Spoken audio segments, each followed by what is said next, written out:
에브라임 산지 라마다임 소빔에 에브라임 사람 엘가나라 하는 자가 있으니 그는 여로함의 아들이요 엘리후의 손자요 도후의 증손이요 숲의 현손이더라. 그에게 두 아내가 있으니 하나의 이름은 한나요 하나의 이름은 브닌나라. 브닌나는 자식이 있고 한나는 무자하더라. 이 사람이 매년에 자기 성읍에서 나와서 실로에 올라가서 만군의 여호와께 경배하며 제사를 드렸는데 엘리의 두 아들 홈리와 비나스가 여호와의 제사장으로 거기 있었더라. 엘가나가 제사를 드리는 날에는 제물의 분깃에 그 안에 브닌나와 그 모든 자녀에게 주고 한나에게는 갑절을 주니 이는 그를 사랑함이라. 그러나 여호와께서 그로 성태치 못하게 하시니 여호와께서 그로 성태치 못하게 하심으로 그 대적 브닌나가 그를 심히 격동하여 번민케 하더라. 매년에 한나가 여호와의 집에 올라갈 때마다 남편이 그가 잠에 브닌나가 그를 격동시키므로 그가 울고 먹지 아니하니 그 남편 엘가나가 그에게 이르되 한나여 어찌하여 울며 어찌하여 먹지 아니하며 어찌하여 그대의 마음이 슬프뇨. 내가 그대에게 10 아들보다 낫지 아니하뇨. 그들이 실로에서 먹고 마신 후에 한나가 일어나니 때에 제사장 엘리는 여호와의 전 문설주 곁 그 의자에 앉았더라. 한나가 마음이 괴로워서 여호와께 기도하고 통곡하며 서원하여 가로되 만군의 여호와여 만일 주의 여종의 고통을 돌아보시고 나를 생각하시고 주의 여종을 잊지 아니하사 아들을 주시면 내가 그의 평생에 그를 여호와께 드리고 삭도를 그 머리에 대지 아니하겠나이다. 그가 여호와 앞에 오래 기도하는 동안에 엘리가 그의 입을 주목한즉 한나가 속으로 말하매 입술만 동하고 음성은 들리지 아니하므로 엘리는 그가 취한 줄로 생각한지라. 엘리가 그에게 이르되 내가 언제까지 취하여 있겠느냐. 포도주를 끊으라. 한나가 대답하여 가로되 나의 주여 그렇지 아니하니이다. 나는 마음이 슬픈 여자라. 포도주나 독주를 마신 것이 아니요 여호와 앞에 나의 심정을 통한 것뿐이오니 당신의 여종을 악한 여자로 여기지 마옵소서. 내가 지금까지 말한 것은 나의 원통함과 격동됨이 많음을 인함이니이다. 엘리가 대답하여 가로되 평안히 가라. 이스라엘의 하나님이 너의 기도하여 구한 것을 허락하시기를 원하노라. 가로되 당신의 여종이 당신께 은혜 있기를 원하나이다 하고 가서 먹고 얼굴에 다시는 수색이 없으니라. 그들이 아침에 일찍이 일어나 여호와 앞에 경배하고 돌아가서 라마에 자기 집에 이르니라. 엘가나가 그 안에 한나와 동침하매 여호와께서 그를 생각하신지라. 한나가 잉태하고 때가 이름에 아들을 낳아 사무엘이라 이름하였으니 이는 내가 여호와께 그를 구하였다 함이더라. 말씀 전하기 전에 기도하겠습니다. 고맙고 감사하신 하나님 아버지, 하나님께서 하시고 싶은 말씀이 있으셔서 부족한 저에게 그 말씀을 주신 은혜를 감사합니다. 오늘 주신 말씀이 말씀으로 되어 저희의 혼과 영과 골수를 쪼개서 하나님의 진리를 알도록 성령님께서 임재해 주십시오. 인간의 생각과 이성으로 전하지 마시고 만일 전했으면 십자가 뒤에 감추시고 오직 하나님의 뜻만 나타내게 해 주십시오. 성령님과 함께 해주시길 믿사오며 거룩하신 예수님의 이름으로 기도합니다. 아멘. 다윗에게 기름과 하나님의 말씀을 전했던 사무엘의 어머니인 한나는 하나님을 사랑했고 하나님의 모든 계명과 규례를 잘 지켜 행하였습니다. 그런데 그녀의 남편인 엘가니의 또 다른 아내 브닌니는 자식이 있으므로 한나한테 놀렸고 한나는 늘 마음에 근심이 있었습니다.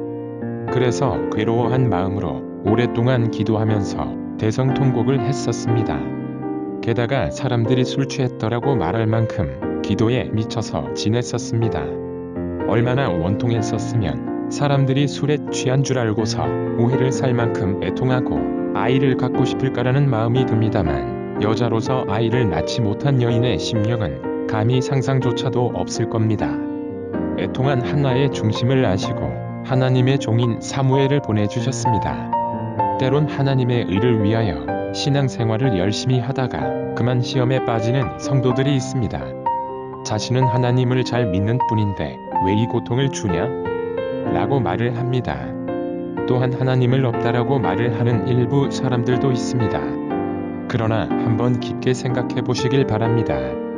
내가 하나님을 얼마나 찾고 주신 약속을 대하여 기도를 해보시지를. 하나님께서 이 환난에서 건지하시려고 하셨는데 우리가 믿음이 없이 행동을 하는지 아닐까요? 해럴드 S. 쿠슈너라는 유대교 랍비에게 뜻하지 않은 고난이 찾아왔습니다. 아들 아론이 이유 없이 조로중에 걸렸기 때문입니다. 그는 아들이 늙어 죽어가는 불운한 고난 가운데서 고뇌하며 책 한 권을 썼습니다. 왜 착한 사람에게 나쁜 일이 일어날까라는 책입니다. 그런데 그가 발견한 것은 인간의 불행 속에서 무력한 하나님이었습니다. 억울함과 슬픔 때문이었을까요? 그는 유대교 랍비였으나 고난을 주신 하나님을 올바로 이해하지 못했습니다. 고난 뒤에 따라오는 선물을 바라보지 않은 채 지금 일어나고 이를 기도하지 못하고 불평불만과 하나님을 욕하고 결국에는 의인 자리에서 떠나갑니다. 이런 사람들한테 보고 사도 베드로는 이렇게 말을 했습니다. 베드로전서 3장 17절에 선을 행함으로 고난 받는 것이 하나님의 뜻일진대 악을 행함으로 고난 받는 것보다 나으니라고 말하고 있습니다. 저도 한 6년 동안 하나님의 선한 도구로 사용하시기 위해서 지옥 가는 고통과 연단 시간을 주셨습니다. 지난 시간을 다 지나고 나니 하나님께서 편하게 쓰기 위해서 훈련이었구나. 고감격에 눈물이 흘렸습니다. 그렇습니다. 하나님께서는 더 좋은 것을 누리게 해주시고 잠깐 고난을 주셨는데 어리석은 우리는 믿지 않고 세상의 방식대로 자기 스스로 해결을 합니다. 여기서 좋은 것은 무엇입니까? 우리의 바람? 소망? 우리가 바라는 것이 아니라 하나님께서 주시고 싶은 것이 좋은 것입니다. 마음에 거부한 선물일 수 있고 마음에 드는 선물일 수도 있습니다. 그러나 대다수의 사람들은 내가 드는 선물은 받고 내 몸에 조금 쓰면 하나님께 원망과 불만을 하죠. 저도 좋은 환경과 사람을 달라고 기도했으나 하나님께서는 저의 바람과 정반대로 좋지 않는 환경과 사람들이 외면하는 고통의 시간을 주셨습니다. 지금도 사람들과 대할 때에 외면받을까봐 소심하게 대하고 있는데 그때 외로운 시간이 있어서 많이 원망과 불만을 했었습니다. 남은 잘 되는 데라고 생각을 하고 있는 그리스도인들도 있을 겁니다. 저도 그렇게 생각했었습니다. 근데 시편 기자는 의인수록 고난이 많이 찾아온다고 말을 하고 있습니다. 시편 34편 19절. 의인은 고난이 많으나 여호와께서 그 모든 고난에서 건지시는도다. 또한 고난을 당한 것이 하나님을 더 알아가는데 유익하다고 말해주고 있습니다. 시편 119편 71절. 고난 당한 것이 내게 유익이라 이로 인하여 내가 주의 율례를 배우게 되었나이다. 그리고 고난은 삶을 살아갈 때의 어려운 상황을 극복할 수가 있게 힘을 생깁니다. 링컨의 게티즈버그 연설은 단순한 연설이 아니었습니다. 그것은 평생 고난을 통해 고양되고 위대해진 훌륭한 정신에서 나온 신성한 표현이었습니다. 마음 깊숙한 곳에서 솟아나온 산문시였으며 위엄 있는 아름다움 그 자체였고 심오한 서사시의 낭랑한 울림이었습니다. 사랑하는 여러분, 고난은 하나님께서 특별한 선물이며 사랑하기 때문에 고난을 주셨습니다. 고난 가운데 원망하고 있는 자신을 발견할 때면 생각할 것이 있습니다. 먼저 내가 하나님을 믿고 의지하는지를 하나님이 테스트하고 계신다라는 것입니다. 그 다음 내가 과연 좋은 점수를 받고 있는가 하는 것입니다. 비록 일찍 자식을 못 낳아서 놀램을 받고 오해와 무시 속에서 끝까지 기독교를 놓지 않더니 귀한 종을 낳아서 하나님께 영광을 돌리고 당대의 중요한 인물로 성경에 쓰여 있는 것처럼 고난은 내가 무엇이 부족한지 보고 알 수 있게 하는 유일한 거울임을 알아야 합니다.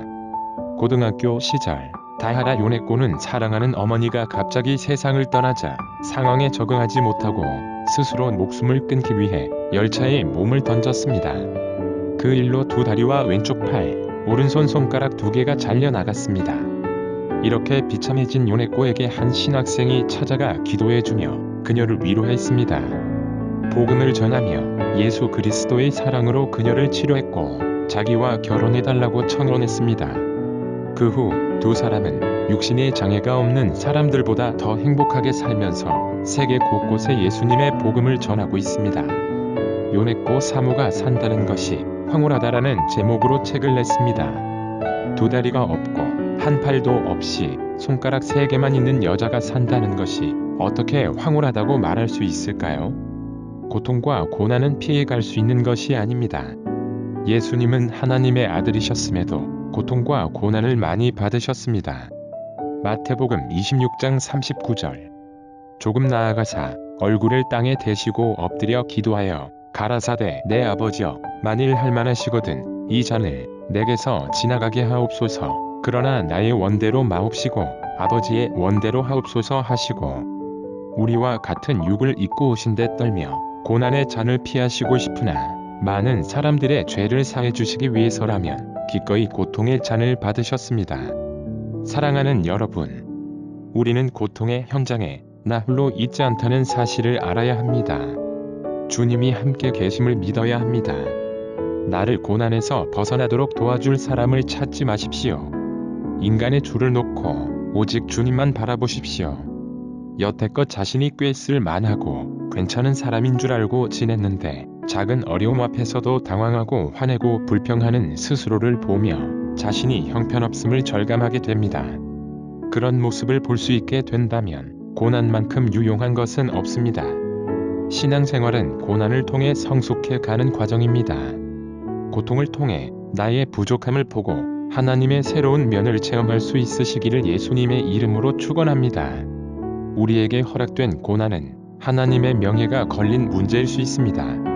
하나님이 우리에게 더 큰 복을 주시기 위해 그분의 선한 뜻을 이루시기 위해 허락하신 것일 수 있습니다.